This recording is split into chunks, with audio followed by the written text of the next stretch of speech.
Another autumn pot that you can plant up at this time of year is an Acer and a Pieris or Flame of the Forest, and then just top it up with some violas or pansies.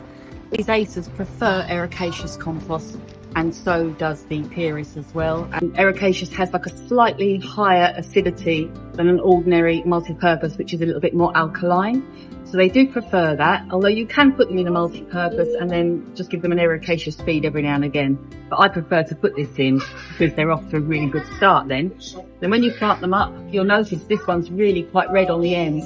And come the autumn, this is going to be really, really bright red because Acers come into their own in the autumn. And if they've had some dappled sunshine during the year, then the leaves will really, really accentuate the colour that the original tree was. So this is going to go really red.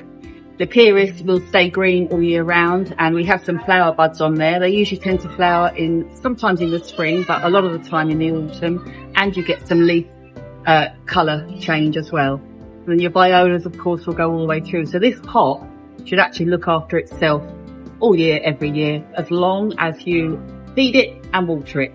Even during the winter, just a little bit of water. Even if you think the rain's doing it, it doesn't get right in, so you do need to water it fairly regularly.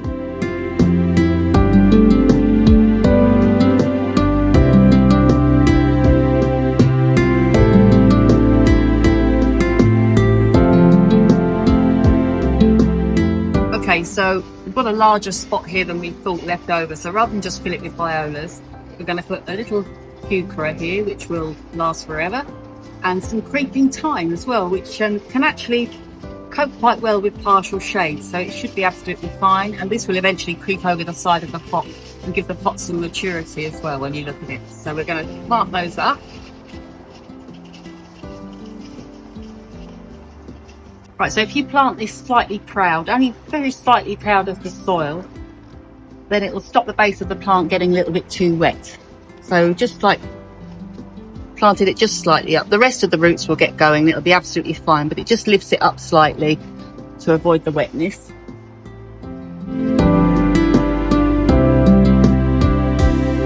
Right, so these, I thought I'd go for red because it will pick up on the red of this tree here.